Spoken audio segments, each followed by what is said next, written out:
a breaking point and simply could not recover. We want to be at power bottoms for her. 3:30 a.m. performance.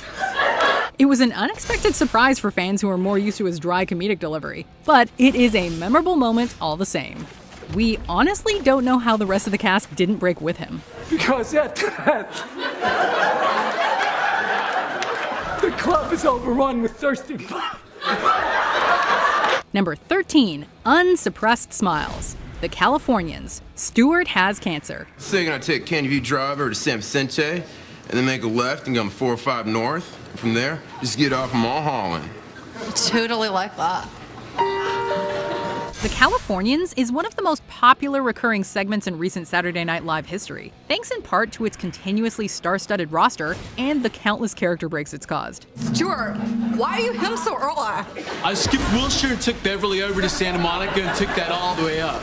Hey, dude, yeah, I just came over to fix the speakers, the outside speakers on the patio. I think they sound pretty good. Few would argue that the first iteration of the sketch was the funniest, and those same people would likely agree that it was also the most out of control.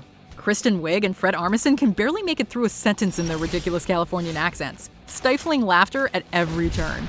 However, the worst offender is Bill Hader, who all but gives up on staying in character the moment Fred Armisen opens his mouth.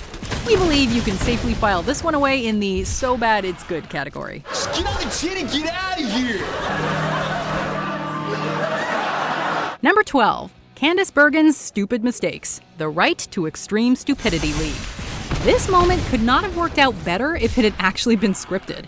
It didn't take much to make Candice Bergen break after her minor mistake, but the irony of her flub was not lost on anyone. You're not too bright, are you, Fern? I mean, whatever your name was. In fact, it pretty much fuels Gilda Radner's legendary quick wit, as she inserts her own quips that just make Bergen and the audience, of course, laugh even harder. You know, we all can't be brainy like Fern here. Sure, the original plan for the sketch might have gone out the window, but we think we can all agree that it could not have beat this impromptu updated version anyway. And I should know, and so should Fern, because we are extremely stupid people. Number 11, Sean Hayes and Jimmy Fallon break character. Jeffries. Jimmy Fallon is quite famous, or make that infamous, for breaking character. So no surprises that this is just one of his appearances on our list. You wear Quicksilver swimming trunks. Yeah, I do. What? They're cool. Yeah, look, we don't carry diesel. We work at Jeffries. We read Italian Vogue. It's our deal. He's joined here by Sean Hayes to play retail workers in a high-end clothing store, who never miss a beat to make catty remarks to their customers. Jimmy struggles to suppress a smile before the sketch has even started, and it isn't long before both are trying to contain their laughter.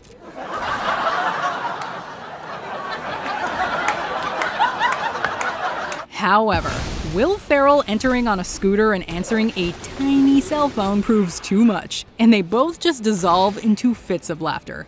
We're going to the Dolce & Gabbana show. How fast can you have your bags packed for Milan?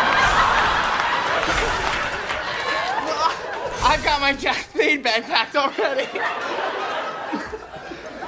My Paul Smith does. Number 10, the cast losing it. Debbie Downer, Disney World. Debbie Downer is one of the funniest characters that SNL has produced in its long history. Ever since they found mad cow disease in the U.S., I'm not taking any chances.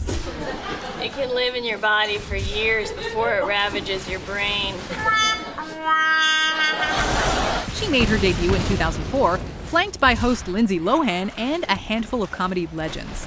However, no amount of talent could have saved this sketch from devolving into one giant character break. Media is so sensitive there, so secretive. Juxtaposing Debbie's depressing facts and anecdotes with the innocence and happiness of a place like Disney World is pure comedic genius. Any chance Lohan and company had of making it through the sketch in one piece disappeared the moment Rachel Dratch broke during a slow zoom on her face. From that point on, the question wasn't if everyone would break, but when. I can't have children.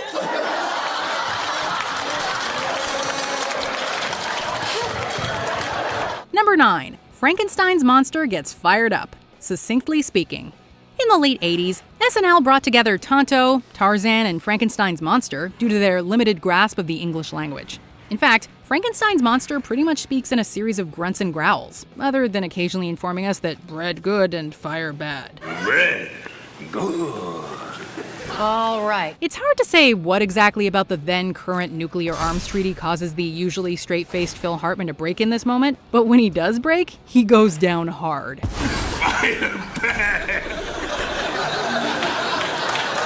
Due to the unexpected timing and the fact that it specifically came from Hartman, this is easily one of SNL's funniest character breaks of all time. Join us next week when we'll be talking with the cavemen from Quest for Fire. Thank you. Number 8. Ryan Gosling's Giggles. Close Encounter.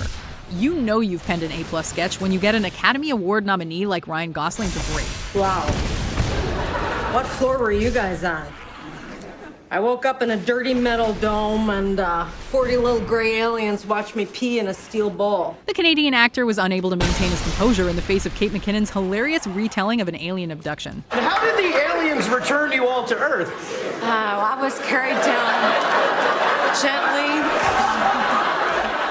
gently. McKinnon's graphic story actually makes everyone on stage break at one point or another, and it's clear that she relishes her ability to make her peers crack up. Gosling was once again the victim of McKinnon's superior comedic talent when he appeared in another Close Encounter 2 years later. However, this time it was McKinnon's handsy approach that had him in stitches. They'd take one cheek, kind of jiggle it, prime it, and they were making a sound the whole time like... Number 7. Bill Hader's Mad Maneuvers. Girlfriend's Game Night. Bill Hader hosted SNL for a second time in 2018, and while he had a number of hilarious sketches, nothing tops Girlfriend's Game Night. Though not for the reason you'd expect.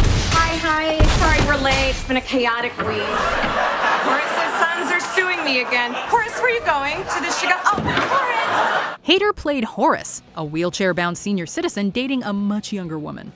The two attend a game night together, but Horace's inability to control his electric wheelchair nearly causes him to flip the table. Horace, slow.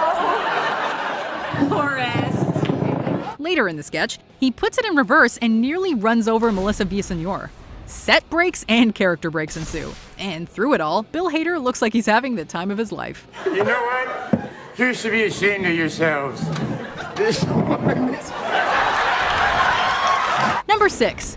Jimmy Fallon tries not to laugh. The Lovas with Barbara and Dave.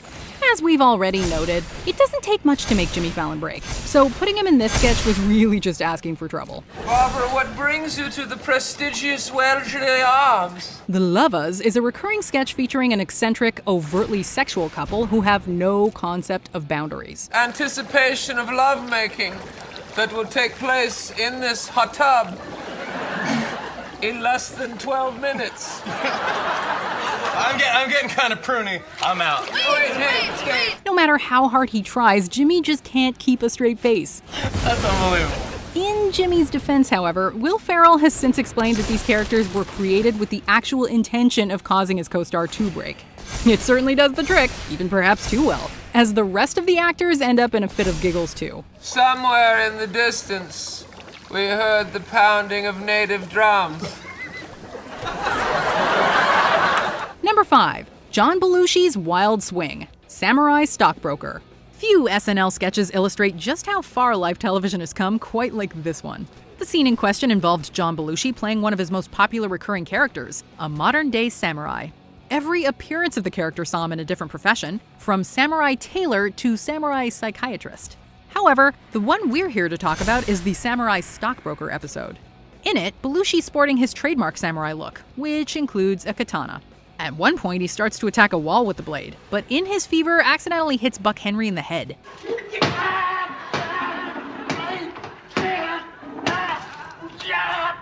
You can clearly see Henry stumble backwards, and for the rest of the episode, he had a band-aid on his head. So, yeah, live TV and swords also don't mix. Number 4. The sketch that ruined Christopher Walken's life. More cowbell. Don't fear the Reaper. Take one, roll it. All right. 1, 2, 3, 4. This wildly weird premise, combined with everyone involved constantly breaking, made this sketch an instant fan favorite and cultural phenomenon. Fellas, it was sounding great, but I couldn't Could have used a little more cowbell. Farrell created his character after hearing a faint cowbell in Blue Oyster Cult's 1970s classic Don't Fear the Reaper, and wondering about the man behind the instrument. I'm telling you, fellas, you're gonna want that cowbell on the track. Between Walken's deadpan delivery and Farrell's eccentric character and tiny shirt, this sketch is so ripe for someone to break character. And it doesn't take long before everyone does. I'd be doing myself a disservice and every member of this band if I didn't perform the hell out of this. Although Walken can be seen laughing, we're not sure it was still as funny for him when fans would continue to quote more cowbell at him long after the season ended. I got a fever, and the only prescription is more cowbell. Number 3, Chris Farley's Full Moon, UFO mission.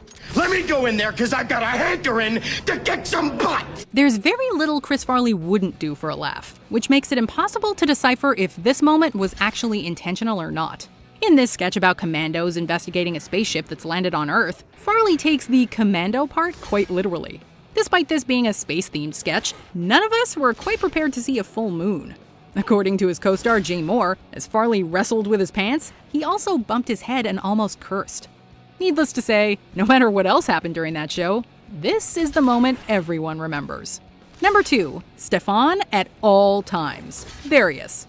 Arguably Bill Hader's most memorable Saturday Night Live character, Stefan never failed to bring the laughs during his visits to the Weekend Update news desk. His knees look like biscuits. And he's ready to party. The character was the brainchild of Hader and then SNL writer John Mulaney, and he became a hit thanks to his off-the-wall New York City party recommendations and sassy attitude. However, Bill Hader simply could not make it through a Stefan appearance without breaking character. I'm really glad you made sure to make that not insensitive. He'd constantly cover his mouth to hide his laughter, something that was often due to him not seeing the jokes for the first time until he was on the air. While Hader's breaks may have constituted a sketch gone wrong when Stefan first debuted, nowadays they're considered part of the act, and we would not have it any other way. This place has everything. Asbestos, lupus, the magazines at Supercuts, Dan Cortez.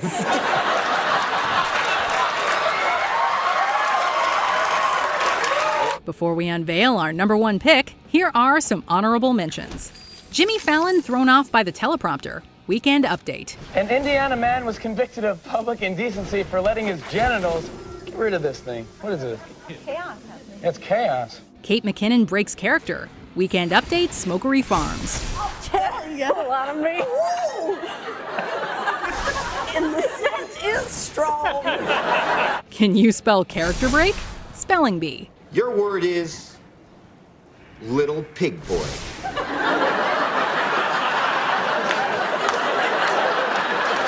Before we continue, be sure to subscribe to our channel and ring the bell to get notified about our latest videos. You have the option to be notified for occasional videos or all of them. If you're on your phone, make sure you go into your settings and switch on notifications.